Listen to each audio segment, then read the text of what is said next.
Hello everyone, CSIR net अड्डा 24/7 में आपका स्वागत है। मेरा नाम पायल है। मैं आपके साथ जुड़ चुकी हूँ एक बहुत अच्छे सेशन के साथ, जहाँ पे मैं आपको बताने वाली हूँ जो भी बिगनर्स हैं वो अपनी तैयारी कैसे कर सकते हैं। जो भी IIT जाम बायोटेक्नोलॉजी के लिए पढ़ना चाहते हैं उनको कितने समय से स्टार्ट करना चाहिए, कौन कौन से टॉपिक पे एक्चुअली उनको ध्यान देना चाहिए कि उनका एक्चुअली एक जगह IIT के अंदर सुनिश्चित हो पाए। ठीक है, तो चलिए स्टार्ट करते हैं।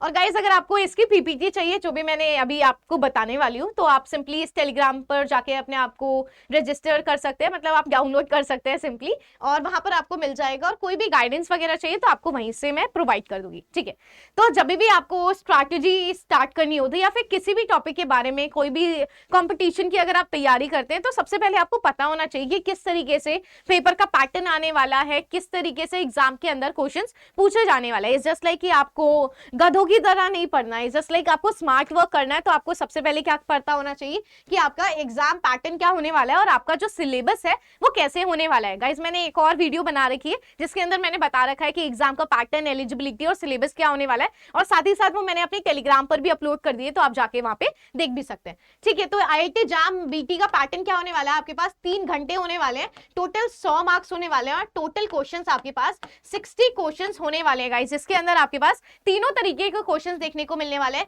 MCQ भी देखने को मिलने वाला है, MSQ, और साथ साथ NAT यानी कि न्यूमेरिकल आंसर टाइप के जो क्वेश्चंस हैं वो भी आपको देखने को मिलने वाले हैं। ठीक है, तो हर एक क्वेश्चन के अंदर आपके पास 1 मार्क भी देखने को मिलने वाला है, 2 मार्क्स भी देखने को मिलने वाला है, और सिर्फ जो MCQ है गाइस, इसी के अंदर आपकी जो नेगेटिव मार्किंग है वो देखने को मिलने वाली है। बाकी के 2 में कोई भी आपके नेगेटिव मार्किंग नहीं होने वाली है। ठीक है, चलिए आगे बढ़ते हैं और कुछ और बातों पे ध्यान देते हैं कि सब्जेक्ट्स टू बी फोकस, यानी कि आपको कौन से सब्जेक्ट्स पे एक्चुअली फोकस करना है और एक्चुअली कौन से सब्जेक्ट पूछे जाते हैं। तो गाइस, आपके 4 ही सब्जेक्ट पूछे जाते हैं, biology, physics, chemistry and maths. ठीक है, PCMB आपका पूछा जाता है, जिसमें से आपके पास केमिस्ट्री, मैथ्स और फिजिक्स 10+2 लेवल की आपको पढ़नी पड़ेगी, यानी कि आपको सिंपली जो NCERT है आपको वो पढ़ने पड़ेगी। और मैं भी आपको बता भी दूंगी कि कौन सी बुक आप किस सब्जेक्ट के लिए कौन सी बुक आप प्रेफर कर सकते हैं, कौन सी उसके सब्जेक्ट की बाइबल बुक है। ठीक है, तो बायोलॉजी के अंदर आपको 10+2+3 का लेवल पढ़ना पड़ेगा।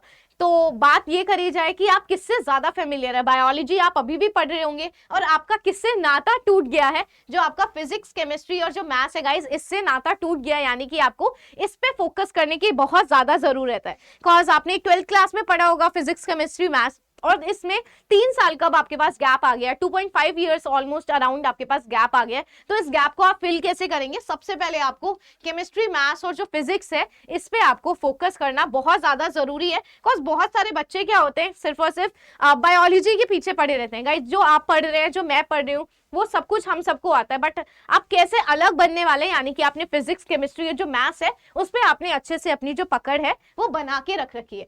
तो आपको क्या चूज करना है? 11th और 12th की आपको सिर्फ और सिर्फ केमिस्ट्री की बुक, फिजिक्स की बुक और मैथ्स की जो बुक है गाइस, अपने आपको बेसिक क्लियर करने हैं। और मैं इस चैनल पे आपको पढ़ाने भी वाली हूँ कि जो भी IIT जाम के अंदर चीजें पूछी जाती है, यानी कि फिजिक्स, केमिस्ट्री, मैथ्स और बायोलॉजी के भी बहुत सारे जो पोर्शन है, जैसे बायोटेक्नोलॉजी वाला जो पोर्शन है, वो सारा का सारा मैं कवर भी करने वाली हूँ। ठीक है, तो मॉलिक्यूलर बायोलॉजी की बात करते हैं तो सबसे अच्छी बुक गाइस वाटसन और लॉरिश हो जाती है। अगर मैं बायोकेमिस्ट्री की बात करती हूँ तो लेनिंजर या फिर सत्यनारायण हो सकती है, और cell biology white and white भी आप यूज कर सकते हैं ना, ये भी बहुत अच्छी अच्छी बुक्स हैं।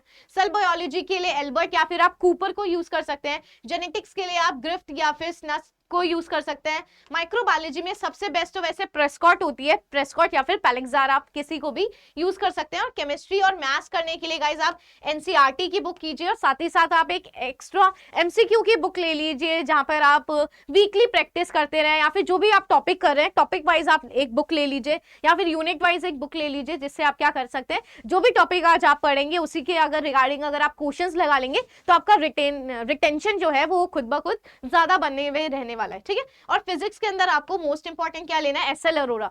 तो फिजिक्स की अगर आप जाके NCERT उठा के देखेंगे ना तो आपको कुछ भी समझ नहीं आएगी। उससे बेहतर है आप उसकी एक सब्स्टिट्यूएंट है, यानी कि जो एसएल अरोरा है, अगर आप उससे पढ़ेंगे तो आपके लिए बेस्ट होने वाला है। और गाइस प्रीवियस ईयर के क्वेश्चन पेपर का प्रैक्टिस करना बहुत ज्यादा इंपॉर्टेंट है, बिकॉज आपको पता चलेगा कि किस तरीके से पेपर पूछा जा रहा है। और जब भी आप कोई भी नई भी कॉम्पिटिशन की तैयारी करते हैं तो आप हमेशा पेपर उठा के देखिए, पैटर्न्स देखिए कि किस तरीके से क्वेश्चन देखने को मिल रहा है। एक बार जस्ट लाइक गो थ्रू करते रहिए, जस्ट लाइक स्किम करते रहिए, स्क्रीनिंग करते रहिए कि किस तरीके से पेपर के अंदर क्वेश्चन पूछा जा रहा है। जस्ट लाइक गधे की तरह पढ़ना ही नहीं चाहिए, हमें थोड़ा स्मार्ट वर्क करना चाहिए, दैट्स इट, है ना। हर समय भी पढ़ना कोई इंपॉर्टेंट नहीं है, जस्ट लाइक 2 से 3 घंटे अगर आप मात्र पढ़ लेते हैं, it's more than enough to crack IIT JAM, ठीक है। बिकॉज मेरी खुद की रैंक 27 थी और जस्ट लाइक पूरे दिन में आपने 1.5 से 2 घंटा पढ़ लिया, इट्स मोर देन इनफ, ठीक है।